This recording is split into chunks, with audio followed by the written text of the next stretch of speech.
Me llamo Greg Sherwood y estoy muy contento de que hoy esté conmigo el autor y profesor Deepak Chopra. Como líder mundial y pionero en el campo de la medicina mente-cuerpo, el doctor Deepak Chopra transforma la manera en que el mundo ve el bienestar físico, mental, emocional, espiritual y social.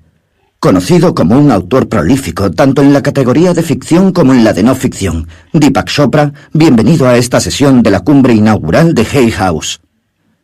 Muchas gracias. Estoy muy contento de estar aquí contigo. Y estoy contento de no tener que leer cada uno de tus libros más vendidos. Necesitaríamos una hora entera para cada uno. Creo que escribes un libro o dos al año. No podemos seguir tu ritmo. Escribo unos 3 libros al año, sí. Es increíble. Y sé que tú muy pronto vas a terminar un libro que has escrito con tu hermano sobre vuestras experiencias compartidas en Estados Unidos y el éxito que ambos habéis disfrutado. Crecer juntos en la India y luego venir a Estados Unidos. Sí, ha sido divertido escribirlo.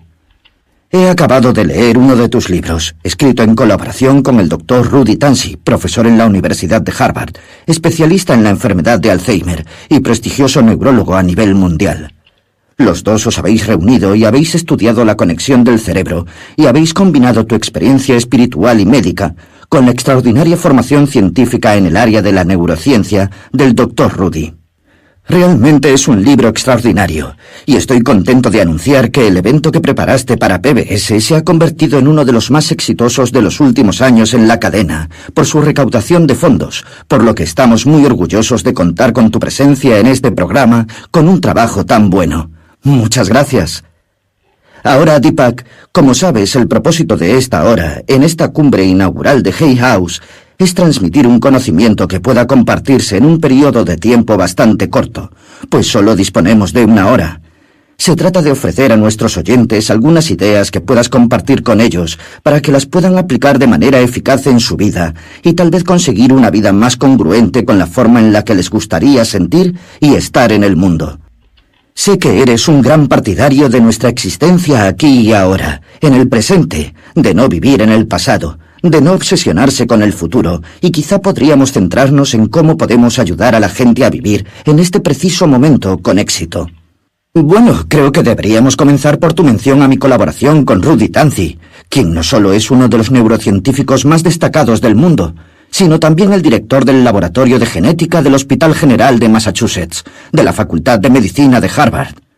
Ha descubierto la mayoría de los genes de la enfermedad de Alzheimer y es candidato al Premio Nobel de Medicina. Colaboré en Supercerebro con él porque es uno de esos pocos científicos que, a pesar de haber recibido todos esos elogios y haber obtenido todos esos títulos, está abierto a la idea de que no somos nuestro cerebro. En realidad nos encontramos, lo creas o no, en el baño de hombres después de nuestras ponencias en la TED-Med. TED-Med es el congreso médico de la TED. Es similar a la TED, pero solo para médicos y científicos. Le hice una pregunta muy sencilla mientras los dos estábamos allí. Le dije, Rudy, ¿el cerebro es un verbo o un sustantivo? Se quedó pensándolo y me contestó, es un verbo. Y así comenzó nuestra conversación, porque según las tradiciones espirituales, como sabemos todos, nada está quieto. El cuerpo está en constante intercambio dinámico con los elementos y las fuerzas del universo. Cada célula del cuerpo está muriendo y naciendo a la vez para que haya flujo universal, y nosotros somos parte de eso. Esto plantea muchas preguntas. Cuando los científicos estudian el cerebro o el cuerpo, intentan crear un mapa con sus observaciones, y después evalúan y valoran lo que han observado, y muchas veces no se dan cuenta de que cada una de las partes de ese mapa no conforma la actividad total. Es como hacer una fotografía y decir después, ¿eres tú? Pero obviamente tú no eres la fotografía. Hasta hace poco tiempo, la ciencia se basaba en lo que se llama reduccionismo, y así es como se examina el cerebro. Si el cerebro es una actividad, ¿qué influye en esa actividad? La respuesta es usted. Usted no es su cerebro, y en ese punto retomamos nuestra conversación cuando comenzamos a escribir el libro. Si el cerebro es una actividad, no es un sustantivo, es un verbo. Pero ¿quién está orquestando esta actividad? Parece que es usted. ¿Cómo lo hace? Pues bien, por su forma de pensar, por lo que siente, por la forma en que se imagina, por la forma de tomar decisiones, por su forma de hablar, por la forma de comportarse, por sus relaciones personales, sus interacciones sociales, el medio ambiente. Todo ello es parte de la actividad. Usted debe tener lo que llamamos actividad cerebral como consecuencia de todos los elementos que he mencionado. La cognición, los sentimientos, los estados de ánimo, las emociones, los pensamientos, las relaciones, las interacciones sociales, el medio ambiente y nuestra biología son una actividad integrada. Usted dice, está bien, pero ¿dónde está el yo que está orquestando esta actividad? Usted dice, está bien, pero ¿dónde está el yo que está orquestando esta actividad? Eso nos lleva directamente a una parte de nuestra conversación. ¿Cuál es su verdadera identidad? Si usted cree que su verdadera identidad es el cuerpo, bueno, pues el cuerpo solo es la tierra, el agua y el aire reciclados, y no es lo mismo que el año pasado. Entonces, ¿a qué se refiere? Si usted dice, yo soy mi mente, entonces la mayoría de los pensamientos que tenemos, incluyendo la mayor parte de esta conversación, va a ser información reciclada. La mente solo es un proceso a través del cual reciclamos energía e información entre nosotros. Las redes sociales también forman parte de nuestra mente extendida. Y esta conversación es nuestra mente extendida. Es el reciclado a través de muchos cerebros y sistemas nerviosos, también mientras nos escuchan nuestros oyentes. Entonces, ¿a quién pertenece? ¿Mi mente realmente me pertenece o es un proceso incorporado y racional que se recicla a través de un ecosistema que es la trama de la vida? Ya ves, entras en un sinfín de enigmas y acertijos cuando te preguntas algo tan sencillo como ¿quién soy yo? ¿Qué es mi cerebro? Todo esto se reduce a una pregunta. ¿Quién soy yo? Y creo que todos podemos decir con certeza, yo existo. De lo único que podemos estar totalmente seguros al 100% es esto. Y si digo yo existo, la siguiente pregunta sería, ¿quién es el yo en la frase yo existo? ¿Cuál es ese sentimiento llamado yo? Usted tiene ese sentimiento. Yo tengo ese sentimiento. Cada uno que está escuchando esta conversación tiene este sentimiento. Yo. Es el sentimiento más importante que tenemos, porque todo lo que hacemos es a causa de este yo. Yo quiero amar. Yo quiero tener compasión. Yo quiero estar sano, lo que sea. Yo quiero tener éxito. En primer lugar, ¿qué es el yo y dónde está el yo? La ciencia se enfrenta a un gran dilema con este tema también, porque no hay un yo que se pueda ubicar en el cerebro o en el cuerpo. No hay un lugar que diga, este soy yo, ¿de acuerdo? Para la ciencia y la neurociencia esto es un problema difícil. No se puede encontrar en su propio cuerpo. Mientras todo el movimiento de la nueva era está fascinado con las llamadas experiencias extracorporales, en realidad no existe una explicación científica para una experiencia intracorporal.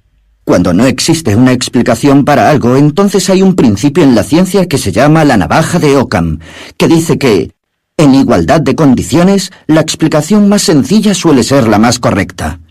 Y la explicación más sencilla que podemos ofrecer, o que alguien puede ofrecer por el hecho de que no se puede encontrar en su cuerpo, es que no está en él.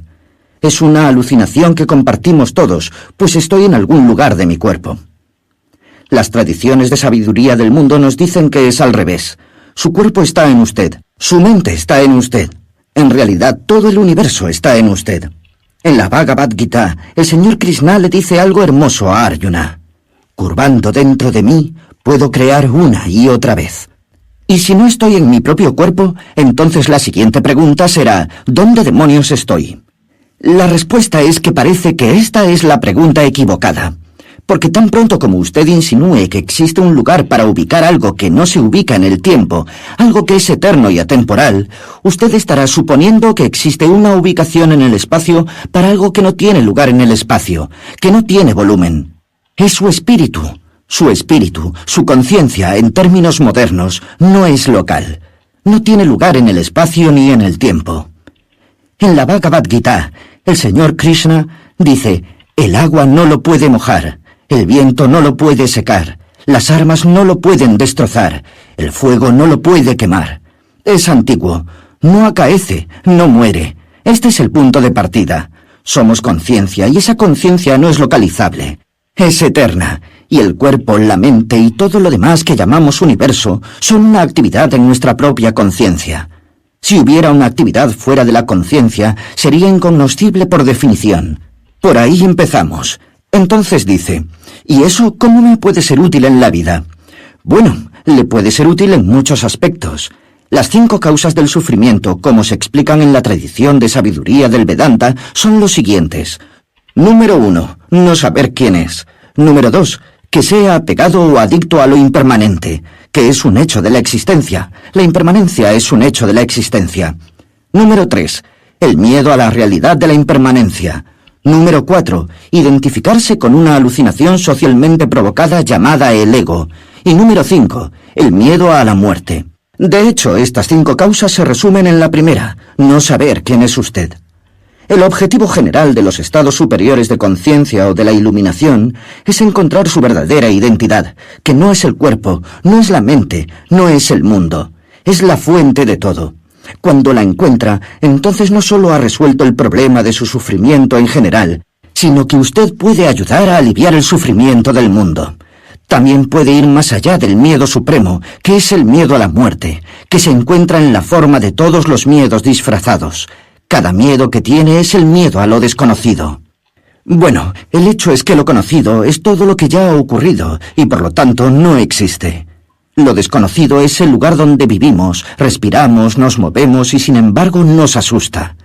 Si lo desconocido se convierte en conocido, entonces usted no tendrá miedo a nada y eso le daría la capacidad de aprovechar las cualidades de su espíritu, y estas cualidades son, desde luego, infinitas. El amor infinito, la compasión infinita, la empatía, la alegría, la elección, la imaginación, la percepción, la intuición y la creatividad. Estos son los regalos de nuestro espíritu. Mientras que la mayoría de la gente está buscando esto o aquello, han perdido. Y como dicen todas las escrituras, ¿de qué le sirve al hombre ganar el mundo entero, pero perder su alma? El alma es la fuente de todo el mundo. He dedicado mi vida a explicar todo esto en términos de práctica de meditación, de autoconocimiento y de autorreflexión, y las prácticas de trascendencia, de la elección consciente, de conocer la diferencia entre lo que vemos y lo que es en realidad. Y he tratado estos temas en mis libros de manera progresiva. Por lo tanto, para mí ha sido una oportunidad de explicarlo todo, aunque sencilla, en términos de neurociencia, porque creo que la neurociencia es una puerta donde alguien que de verdad entiende la neurociencia o el cerebro le dirá: no busque la conciencia en el cerebro porque no está allí. El cerebro es un instrumento a través del cual organiza su conciencia. Usted puede aprender a hacerlo. Puede aprender a apagar el cerebro reptil que regula los temas de supervivencia y lo puede utilizar solo cuando lo necesita para sobrevivir. Puede aprender cómo ampliar las capacidades del cerebro límbico, que son el bienestar emocional, estar conectado al mundo a través de lo que yo llamo emociones divinas, de amor, alegría, compasión y ecuanimidad. También puede aprender a utilizar el cerebro cortical, que es la tercera parte del cerebro, que en realidad es la parte más reciente, de hace solo 4 millones de años. Las demás partes tienen cientos de millones de años de antigüedad, por lo tanto son más primitivas. Puede aprender a aprovechar las capacidades o el instrumento que llamamos cerebro cortical y puede experimentar una mayor conciencia, que es la conciencia de la conciencia, que básicamente está respondiendo a preguntas como: ¿quién soy yo? ¿Cuál es el significado y el propósito de la vida? ¿Cuál es el significado de la muerte? ¿Tengo alma? ¿Dios existe? ¿Cómo puedo encontrar la fuente de la imaginación o de la intuición o de la creatividad o el sentido de lo divino? Pues eso es lo que implica el viaje de la conciencia. Bueno, es una manera fascinante de armar un majestuoso tema filosófico y práctico, y vuelvo a la pregunta fundamental: ¿quién soy yo? Respecto a todo esto, has dicho que estamos mirando y escuchando esa conversación desde el punto de vista de nuestro yo, de nuestro ego. Sin embargo, sostienes o sugieres que la realidad es lo que llamamos yo, y que la cosa a la cual nos referimos como nuestro ego, con sus emociones y su ira, su frustración y su ambición, no es lo que somos. Así es, incluso la física reconoce hoy día que todos los límites son notacionales, y notacionales significa que hay formas de medir algo. Si estoy midiendo una molécula, o te estoy diciendo que nos vamos a encontrar en la esquina de la calle 56 con Broadway, estas son anotaciones. Y lo que hacen las notaciones es crear límites y mapas mediante los cuales la vida se vuelve conveniente. Si no te hubiera dicho que nos encontraríamos en la esquina de Broadway con la calle 56 en Nueva York, a lo mejor nunca nos hubiéramos encontrado físicamente. Así pues, las notaciones son útiles. Con todo, lo que se nos olvida a veces es que en los niveles más fundamentales no hay límites en el reino físico. Vamos más allá del reino cuántico y no hay límites. Incluso una partícula subatómica se convierte en una onda de potencia, y eso que en los niveles más fundamentales no existen fronteras entre la piel y el universo, entre usted y lo que llamamos la mente, entre usted y lo que llamamos el cuerpo, o entre usted y lo que llamamos el universo. Y si no hay fronteras, punto. Su verdadero ser, que es el yo, tampoco tiene límites. Es infinito, es eterno, no es local. No tiene existencia en el espacio-tiempo. Esto es, desde luego, la experiencia a la cual todo el mundo se refiere como la experiencia de la unidad de conciencia o iluminación. Sin embargo, hay que seguir varios pasos para llegar a ello. Comience con pasos pequeños. Deshaga el paso entre usted y yo mientras nos percibimos, y esto se logra a través de las actitudes de cultivo, actitudes como el amor, la compasión, la alegría, la empatía o la ecuanimidad. ¿Por qué llamamos divinas a estas actitudes? Porque nos conectan a usted y a mí, y por lo menos comience a romper algunos límites conceptuales y perceptuales. Este es el camino del amor. Está bien. El segundo camino es el camino de la meditación. Hay varios tipos de meditaciones, por cierto. La primera se llama el yoga del amor. El yoga simplemente significa la búsqueda de su fuente, ponerse en contacto con su fuente. Así pues, la primera se llama el yoga del amor. La segunda se llama el yoga de la calma o meditación, pero también se llama el Raja Yoga, porque es el yoga real traducido. Esto pasa al aprender a aquietar la mente e ir más allá de su diálogo interno o de su proceso de pensamiento, y cuando lo hace, se da cuenta de que se cree que es el culpable, que el pensamiento está creando el límite. Y hay muchas técnicas de trascendencia, como lo llamamos, o de Raja Yoga o de meditación profunda que le permiten ir más allá del proceso de pensamiento o al espacio entre sus pensamientos. Puede comenzar simplemente prestando atención a la respiración o repitiendo un mantra como Aum, lo que simplemente significa ¿qué soy mentalmente? O preguntándose ¿quién soy yo? Déjelo ir al silencio, siendo consciente de las sensaciones en su cuerpo o prestando atención secuencial a los 5 sentidos: el oído, el tacto, la vista, el gusto y el olfato, u observando su espacio mental o siendo consciente de la red de relaciones a la que pertenece, como su familia, sus amigos, sus interacciones sociales, sus compañeros de trabajo, la ciudad donde vive, el ecosistema, la Tierra, los sistemas planetarios, el sistema solar, todo el camino a través de la galaxia de la Vía Láctea, Andrómeda y todo el camino hasta el horizonte cósmico, 47 brillantes años luz de distancia. Todo tiene que ser exactamente como debe ser para usted y el yo, para tener esta conversación. Hay muchas maneras y esa es la primera. He dicho que esas son diferentes formas de meditación, por eso necesito 2 horas para llegar hasta mi meditación todas las mañanas. La tercera manera es comprender de verdad cómo funcionan las cosas. Es el yoga del conocimiento. El yoga del conocimiento simplemente dice, ¿por qué no trata de averiguarlo?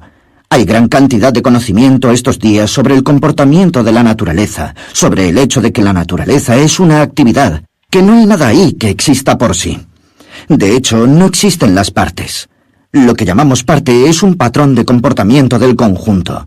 En nuestro centro enseñamos lo que se llama biología de sistemas. No nos fijamos en el cuerpo como parte, sino que nos fijamos en la llamada parte en términos del comportamiento del conjunto. Y luego esto influye en la forma en que comemos, en cómo respiramos, cómo pensamos, cómo sentimos, en todo. Todo nuestro modo de estar en este mundo cambia a lo que se llama vida consciente. Una vida consciente significa tener la conciencia y la responsabilidad de elegir su experiencia de vida en este preciso momento, porque el eterno ahora es todo lo que tiene. Lo voy a repetir. Vivir conscientemente es simplemente la capacidad de elegir qué y cómo experimentar la vida en este preciso momento, porque el eterno ahora es todo lo que tiene. El resto es imaginación, no existe. Así pues, no estamos hablando de una cosa esotérica o complicada. Existen maneras de cultivar esta vida consciente que he explorado con ustedes durante los últimos minutos, y existen maneras de obtener este conocimiento a través de la física, a través de la química, a través de la biología de sistemas, a través de la nueva astronomía que nos dice que, ya sabe, solo el 0,01% del universo visible es átomos o materia atómica que refleja la luz o absorbe luz o emite luz. El 70% del universo es energía oscura. No hay manera de saber qué es en estos momentos. El 20%, el 25% es materia oscura. Y la única razón por la que la llamamos materia es porque dobla el espacio-tiempo en la forma en que la materia normal hace, pero no refleja ni emite luz. No tenemos ni idea de qué es. Puede ser incognoscible porque podemos interactuar solo con la materia atómica, los elementos de la tabla periódica. En resumen, el universo entero, si se trata de estrellas, galaxias y de todos estos sistemas galácticos con miles de millones de estrellas, y ahora dicen que son billones de planetas, en realidad es el 0,01% del universo. El resto es polvo interestelar y lo incognoscible. Cuando se da cuenta de eso, básicamente te quedas impresionado de repente por el asombro, por la maravilla, la humildad y la entrega. Y este también es el camino del conocimiento, el conocimiento de que en efecto lo lleva más allá de su ego. Y por último, existe lo que se llama Karma Yoga, que es el camino a la acción, en la cual usted hace lo que hay que hacer y entrega los resultados a lo desconocido, al alinear sus intenciones con el universo en evolución. Pues la gente pasa su vida haciendo esto, y lo que importa es el viaje, porque es un viaje muy agradable, mientras rompe sus límites perceptuales y conceptuales que todos hemos creado a través de la mente condicionada. Y la mente condicionada es la fuente de todo el sufrimiento del mundo. Bueno, es muy interesante. Volviendo a la última parte, el Karma Yoga. Creo que la mayoría de nosotros vivimos en un mundo en el que podíamos escuchar lo que acabas de exponer de manera tan elegante, que es un camino y una comprensión de nuestro lugar en el mundo, y un camino que nos hace pasar más tiempo en él. Es muy emocionante e inspirador oír eso, y a pesar de ello, muchos de nosotros sentimos que, sea luchando con nuestra mente subconsciente, sea con nuestro sentido de obligación con esto o con lo otro, o los remordimientos y los sentimientos de venganza que tenemos de encuentros pasados con la gente, o tal vez una infancia desafortunada, nos dejamos manipular por la ambición de ser lo que no somos en este momento.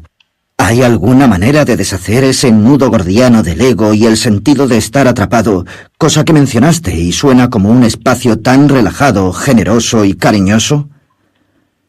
Muchos de nosotros a lo mejor hemos tenido momentos en que hemos entrevisto este espacio, pero pasamos la mayor parte de nuestros días en un espacio completamente diferente. ¿Cómo puedo salir de esa puerta? En primer lugar, dese cuenta de que esa es la causa de todo sufrimiento, y hablamos de sufrimiento personal, pero es también la causa de todo el sufrimiento del mundo. La guerra, el terrorismo, la destrucción del ecosistema, la extinción de otras formas de vida, poniendo en riesgo nuestra propia extinción con la guerra atómica, o la guerra de la información hoy día, o la guerra biológica, todo lo que nosotros llamamos injusticia social, la pobreza, la injusticia económica, todos los problemas a los cuales nos enfrentamos en el mundo, son la mente separada, acondicionada, que va evolucionando de manera colectiva. Primero hay que ser conscientes de eso. Tú eres la causa de tu sufrimiento y estás contribuyendo al sufrimiento del mundo. En segundo lugar, me gustaría mencionar un gran consejo de Krishnamurti.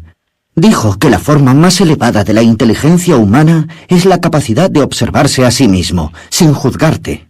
Esto es algo que cualquiera puede aplicar. Antes de reaccionar frente a alguien, observe su reacción a reaccionar. Y si lo hace, no va a reaccionar en la mayoría de los casos, pero si reacciona, por lo menos la crueldad o la violencia de esta reacción se disipará. Entonces utilizo la fórmula PARE. P es pararse o detenerse. A es aspirar el aire, inspirar profundamente unas cuantas veces, sonreír a cada una de las partes de su cuerpo, observar su cuerpo. R se refiere a reparar en algo, a observarlo, y una vez que haya hecho todo eso, E de emanar compasión, amabilidad y creatividad. Se puede hacer en cualquier momento, ¿de acuerdo? Así aprendemos a observarnos a nosotros mismos. Y después eso lo amplía. Observe sus pensamientos y dé un paso a la vez. Observe su comportamiento, su reacción, su discurso antes de hablar. Si solo tiene la intención de voy a decir solo lo que es necesario, me aseguraré de que no es violento y de que no va a herir a nadie, y me aseguraré de que mejorará la calidad de vida de los demás. El único propósito de la palabra debe ser hacer feliz al oyente. Si hacemos estas cosas, un paso a la vez, no te puedes iluminar en un día. Se necesita mucho tiempo para madurar la fruta, pero un día ésta cae. Es fascinante. Ahora bien, ha sido maravilloso. Me encanta el proceso PARE, porque eso simplemente es algo como Rudyard Kipling, El valor de estos 60 segundos de distancia recorrida. Cuando tiene una reacción emocional frente a algo, tómese un momento, respire, observe lo que está sintiendo. Eso sería una herramienta profundamente eficaz si todos nos pusiéramos a hacer eso y nada más. Bueno, eso se aplica en todo, en cualquier comportamiento impulsivo. Si usted es impulsivo o compulsivo en su alimentación, y ese es el problema de la diabetes de tipo 2 y de la obesidad, que generará todo tipo de problemas en el futuro, la próxima vez que vaya a comer de forma impulsiva, deténgase y realice unas cuantas respiraciones profundas. Sienta su cuerpo, obsérvelo y hágase esta pregunta. ¿Tengo hambre? Es decir, pregúntese si está físicamente hambriento. Puede estar emocionalmente hambriento, en cuyo caso la comida no puede hacer nada para satisfacer su hambre emocional, incluso si se trata de la llamada comida de comodidad. Puede aplicarlo en cualquier situación de su vida. Bueno, eso es genial. Es un consejo estupendo, y creo que es realmente útil esta noción. Pienso en ti cada vez que veo la calcomanía en mi ciudad. No creas todo lo que piensas. Me parece que esto coincide con lo que estás hablando. Parece que nosotros tenemos la tendencia de sobreidentificarnos con nuestros pensamientos. ¿Cómo podemos escapar de ello? Pues en primer lugar, debe darse cuenta de que la mayoría de sus pensamientos no son suyos propios, a menos que tenga un pensamiento creativo y muy original, como la ecuación de Einstein, E es igual a mc². Eso sí que era original, incluso eso que, por cierto, no era suyo. Saltó a un campo más profundo de la inteligencia. Bueno, en primer lugar, se da cuenta de que la mayor parte de sus pensamientos no son suyos propios. La mayoría de ellos son en realidad hoy día el resultado del condicionamiento a que estamos expuestos cada día a través de la publicidad, a través de los medios de comunicación, a través del esfuerzo de todo sentido de sí mismo, y se da cuenta de que sus pensamientos no son suyos propios, de que son básicamente el reciclaje a través de su cerebro en este momento, y que puede aprender qué debe decir en caso de que tenga un pensamiento preocupante. De acuerdo, seguimos. Y espere a que el siguiente pensamiento se produzca, y si le gusta, acéptelo, y si no, diga, seguimos, otra vez. Quiero decir que hay maneras muy sencillas para aprender a ser consciente de sí mismo. Somos conscientes de todo lo que es destructivo, y no somos conscientes de nuestro propio ser, que es el aspecto más creativo del universo. Es interesante cuando afirmas esto, pues soy un niño de la generación de la posguerra. Tú y yo crecimos casi en el mismo espacio generacional, y cuando estaba en la universidad estudiando psicología, Freud todavía tenía gran impacto en cómo la gente entendía el cerebro y cómo vivimos en el mundo, y el subconsciente era una cosa enorme sobre lo cual todos nosotros nos preguntábamos, reflexionábamos sobre eso. ¿Qué fuerzas inconscientes están impulsando nuestras actividades, haciéndonos pensar lo que pensamos, llevándonos a hacer lo que hacemos? ¿Qué fuerzas nos impiden tener el éxito o la felicidad que de otra manera podríamos tener? Dadas las mejoras radicales en nuestra comprensión del cerebro y de nuestro lugar en el mundo que se han producido durante las últimas 3 o 4 décadas, ¿dónde ves el subconsciente en tus enseñanzas estos días? Bueno, una vez más recuerda que estas son palabras que hemos inventado los seres humanos, y me gustaría decir que el subconsciente es el condicionamiento colectivo. Su mente consciente es aquello de lo que usted es consciente de este momento en términos de su experiencia sensorial, y de lo que es consciente de este momento en términos de sus pensamientos, sentimientos, emociones, imaginación, etc. Después está el supraconsciente, que está fuera de su mente condicionada y más allá de lo que está consciente de este momento. La supraconciencia es en realidad de nuevo un dominio de conocimiento que yo llamaría espiritual, al cual todos tenemos acceso, y es ahí donde está la acción. El cuerpo humano, por ejemplo, tiene 100 trillones de células, o sea, más que todas las estrellas en la galaxia de la Vía Láctea. Cada célula desempeña 100.000 actividades por segundo, y cada célula sabe, y no solo sabe, sino que sabe relacionar su actividad con todas las demás células. De lo contrario, tu cuerpo se vendría abajo. Entonces, ¿quién está haciendo todo esto? ¿Qué está orquestando todo esto? ¿Cómo puede el cuerpo humano tener pensamientos, tocar el piano, matar los gérmenes, eliminar las toxinas y hacer un bebé todo al mismo tiempo? Bueno, hay una inteligencia más profunda, y esta inteligencia más profunda es lo máximo en el genio supremo que está reflejando en este mismo momento la sabiduría del universo entero. Eso es lo que nuestra práctica de iluminación o el viaje hacia la iluminación debe ser, entrar en ese reino. Tiene que limpiar esta mente condicionada. Tiene que ser consciente en este momento, pero tiene que trascender su proceso de pensamiento para explotar su conciencia superior. Una vez más, hay un mapa para esto. En la tradición védica tenemos lo que se llama conciencia del sueño, la normal conciencia de vigilia, la conciencia del alma, la conciencia cósmica, la conciencia divina y la conciencia de unidad, la conciencia de Raman, que es la iluminación. Hay correlaciones biológicas en esto, hay correlaciones neurales en esto, no en todo el camino, porque la gente ni siquiera ha pensado en estos estados de conciencia, así que ahora tenemos correlaciones biológicas de lo que ocurre en los sueños. ¿Qué sucede? Es, por cierto, su mente subconsciente. ¿Qué sucede durante el sueño profundo? ¿Qué sucede en estado de vigilia normal? Ahora tenemos también correlaciones en el cerebro de lo que sucede durante la meditación cuando entramos en el alma. Pero el resto de los estados anteriores de la conciencia que les acabo de mencionar no tiene correlatos biológicos porque, ante todo, la mayoría de la gente no son conscientes del mapa. Los que viven la vida de los ermitaños o yogis y no están necesariamente en el programa con ustedes, y además los científicos, desconocen la existencia de estos estados, ¿de acuerdo? Por lo tanto, hay un trayecto que realizar y es grande. Pues parece que sí. Y ahora, para aclarar algo, acabas de mencionar la noción de una superconciencia y hablas de la mente, del alma y del espíritu. ¿Es justo decir, esas cualidades diferentes son de la misma cosa o estoy mezclando las cosas? No, son manifestaciones diferentes de la misma cosa, y en ambas tradiciones, Ayurveda y Vedanta, el cuerpo físico es materia y energía. Se utilizan diferentes términos para ello, prana y anamaya kosha. Después tenemos el cuerpo sutil, que está constantemente sobreviviendo a la muerte del cuerpo físico, incluso en este mismo momento mientras hablamos. Es el cuerpo de la mente, el intelecto y el ego, donde experimentamos o procesamos las emociones y los pensamientos y la llamada lógica o racionalidad. Y después está el cuerpo cósmico. El cuerpo cósmico es el alma individual, que se llama Jiva, que también, por cierto, lamentablemente, está condicionada por la vida de experiencia. Más allá de la Jiva está el Atman, la mente incondicionada, con la mente universal. Hay un viaje que realizar desde lo físico hasta lo mental y lo espiritual. Utilizamos estos términos todo el tiempo, el cuerpo, la mente y el espíritu. Bueno, ¿qué es el cuerpo? Pues el cuerpo son cualidades de la conciencia en la conciencia.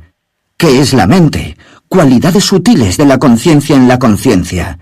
¿Y qué es el alma?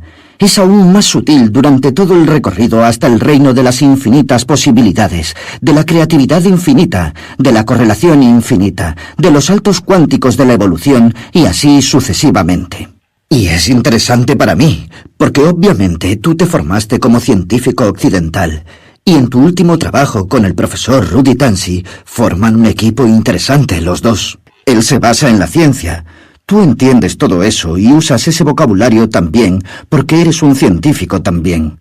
Pero no hay nada que hayas aprendido u observado de la obra del Dr. Tansi que contradiga tu entendimiento de estos estados superiores de conciencia, que la ciencia aún no haya sido capaz de describir, ya sea porque no tienen las herramientas para ello, ya porque ni siquiera han intentado buscarlas. Creo que una vez que comencemos a buscarlas vamos a encontrar las herramientas. De hecho, acabo de regresar de una conferencia en la India, donde había 450 científicos, físicos, neurocientíficos y expertos en la conciencia. El título de la conferencia era Hacia una ciencia de la conciencia, y hemos continuado intercambiando correos electrónicos, hablando de todos los puntos de vista diferentes sobre la conciencia. Hay tantos puntos de vista. Hay uno que se llama realismo, hay otro que se llama idealismo. Hay otro que se llama realismo fácil y así sucesivamente, porque hay muchos científicos hoy día que quieren encontrar la ciencia de la conciencia. Algunos de ellos no entienden que hasta la ciencia es una actividad de la conciencia. Los experimentos están diseñados a conciencia, las teorías están concebidas a conciencia, las observaciones se hacen a conciencia y por lo tanto tenemos que dejar de buscar las bases neurológicas de la conciencia y buscar cómo la conciencia cambia la neurología o la biología. Muchos de nosotros ya nos dedicamos a ello. Estamos analizando de cómo ver esto de manera científica. De hecho, cuando me fui de la India hace 2 o 3 semanas, en este momento somos 400 personas intercambiando correos electrónicos sobre ideas cada hora. Estoy muy seguro de que, a medida que avancemos hacia el futuro, vamos a tener una ciencia válida de la conciencia, pero no va a estar basada en la ontología fisicalista, lo que significa que no va a estar basada en la premisa de que el mundo es físico, porque lo que aprendemos es que en el centro el universo no es físico. Incluso la tecnología que estamos usando en este momento para hablar se basa en la premisa de que la naturaleza esencial del mundo material no es material, que la naturaleza esencial del mundo físico no es física, que la materia esencial del universo no es materia. Y lo estamos logrando. Va a suceder mucho más rápido de lo que pensamos. Es emocionante, pero me parece increíble porque me recuerdas a algo que mencionaste antes, que la mente no se ubica. De hecho, recuerdo que le pregunté al profesor Tansey qué aspecto tiene el recuerdo en nuestro cerebro, y me dijo: no sabemos qué aspecto tienen los recuerdos en nuestro cerebro. Con algo tan tangible, aparentemente físico y tan tangible como es nuestra mente, y un determinado recuerdo, en realidad son cosas que ni siquiera la ciencia occidental, la ciencia física, ha sido capaz de lidiar. Y tú sugieres... Sí, no conocemos las bases celulares de la memoria, no conocemos las bases celulares del pensamiento, de todo lo que llamamos experiencia. Te pido que veas, que imagines el color rojo en este momento. No existe el color rojo en tu cerebro, ¿de acuerdo? Si yo me imagino, si te pido que te imagines la cara de tu madre o la casa donde vives, tú tienes una experiencia que se llama qualia, pero no hay ninguna imagen, ni sonido, ni sabor, ni olor en tu cerebro. Todo lo que hay es la neuroquímica, y sabemos que hay una relación entre esas cosas, pero no sabemos cuál es. No nos tendríamos que preguntar cómo estos neuroquímicos crean esas experiencias, sino cómo usted y su espíritu se manifiestan como el comportamiento neuroquímico. Eso es. Para mí, el hecho de saber estos dos datos que acabas de mencionar significa que es un juego nuevo. Es difícil creerlo. Y sé que tomabas en cuenta las observaciones de los científicos occidentales a lo largo de los años. Aunque parece que la gente se está replanteando tu punto de vista y con entusiasmo, al menos con el paso del tiempo. Sí, la única persona que tomaba en cuenta estas observaciones era mi ego. Ya no me importan estas observaciones. Sí, pero lo cierto es que parece que el mundo se mueve hacia una dirección que realmente celebra lo que has estado diciendo durante las últimas 3 o 4 décadas. Y felizmente, el mundo comienza a hacer las mismas preguntas de la misma manera que sugieres cómo hay que hacerlas, si queremos encontrar la respuesta. Sí, creo que es muy divertido. Bueno, espero que te estés divirtiendo. Parece que siempre lo pasas bien. Sí, es cierto. Y eso nos lleva a otro punto. Algo práctico que pueden hacer todos. He leído muchos de tus libros, no los 70, y me he pasado muchas horas conversando contigo sobre muchos de tus libros en los programas de PBS a lo largo de los años. Se te ve una persona muy elegante y feliz. ¿Podemos todos llegar a este punto? Sí. Creo que en nuestro estado natural somos pura alegría. Eso es todo. Nuestro estado natural es la alegría. Y sí, todos deberíamos llegar a ese punto. Es el viaje más corto. Es nosotros mismos. Y no lo es. Sin embargo, tú dijiste que lleva tiempo a aprender. No vamos a alcanzar la iluminación en un día. Hay que desaprender esencialmente muchos hábitos de la mente que todos tenemos. Con todo, es un proceso factible, incluso para los que no son científicos brillantes, para quienes no recibieron la misma educación que tú, vivir en 2 culturas y tener el apoyo de tu familia, de tu madre y de tu padre. Has tenido un conjunto maravilloso de cosas, y cuando alguien ve eso dice: «Oh, por eso Deepak es esta persona maravillosamente iluminada. Mira cómo se desarrolló su vida». Pero no hace falta ser Deepak Chopra para lograr todo eso. No, pero yo diría que hay que ser diligente. Diligencia significa que hay que prestar atención. Tiene que ser diligente en la autoconciencia. Obsérvese a sí mismo. Obsérvese a sí mismo sin juzgarse. Número 1. Número 2. Dedique tiempo a estar en silencio y estar quieto durante la meditación. Número 3. Viva las preguntas. Viva las preguntas: ¿quién soy yo? ¿Qué quiero? ¿Y cómo puedo llevar una vida más feliz? Número 4. Haga del amor una prioridad. Número 5. No haga nada divertido con gente que no es divertida y que no va a brindar a los demás la experiencia de la diversión. Podría enumerar muchas cosas, pero ya sabes, son muy sencillas. Puedo hacer feliz a cualquiera, dándole atención, aprecio, afecto, y esa es la forma más rápida para que yo también me sienta feliz. Ya sabes, aunque todos creen que ganar la lotería les va a hacer felices, algo que podría pasar durante unos meses o un año, al final vuelven a lo que son, a su estado basal.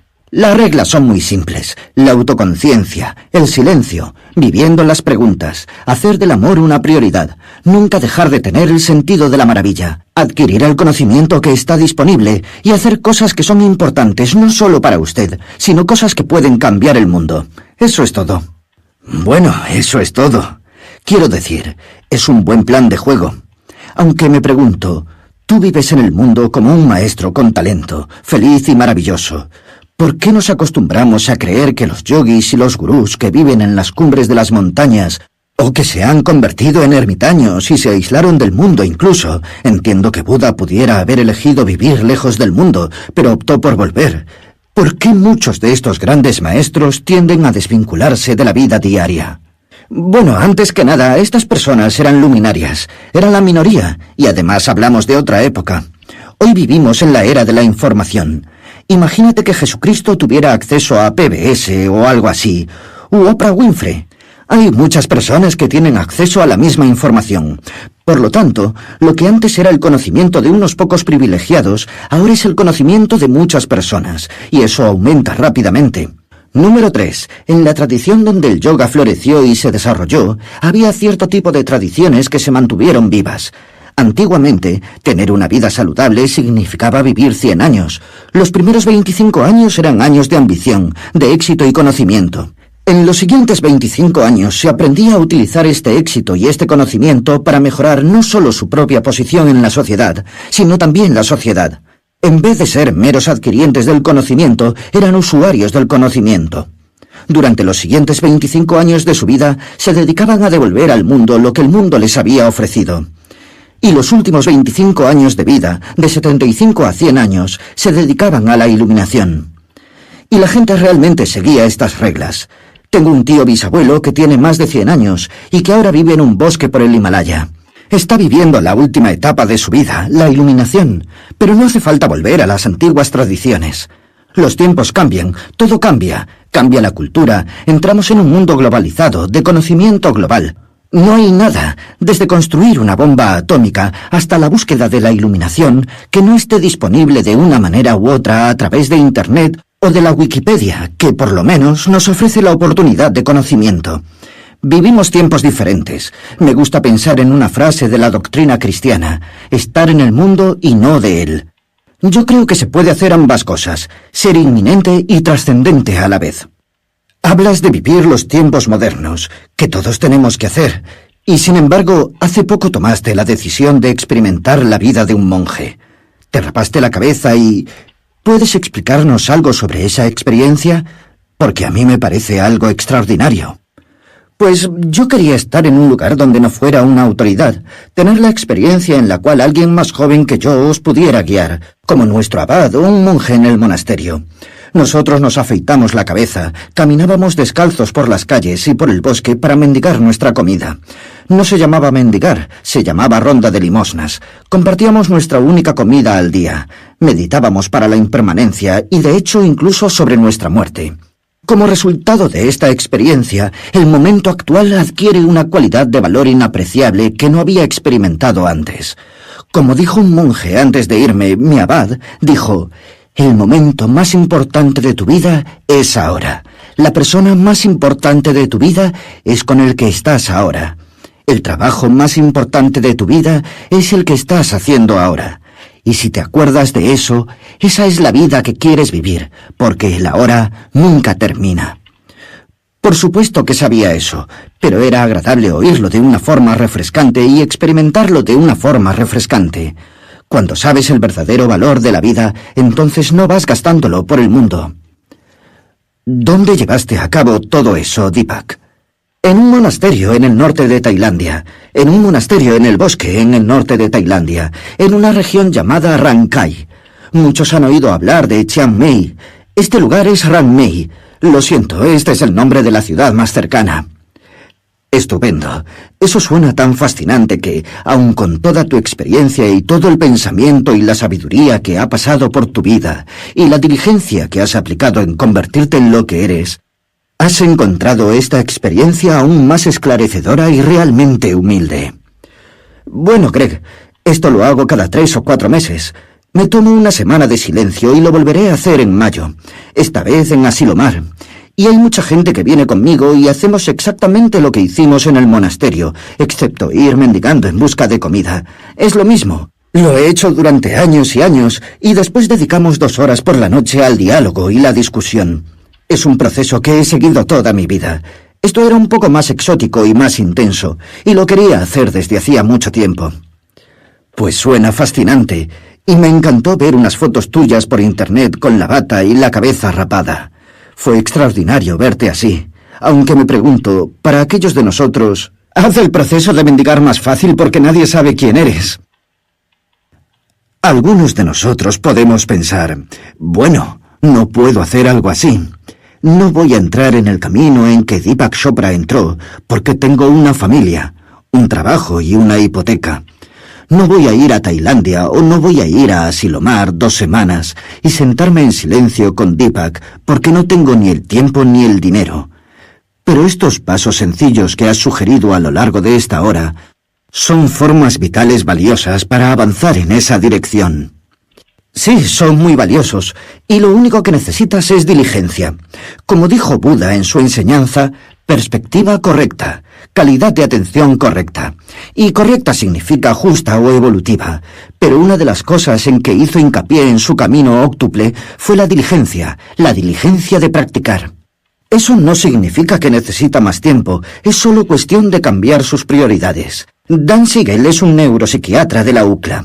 Ha creado un pastel muy interesante, como una pizza. Divide el tiempo en 8 porciones.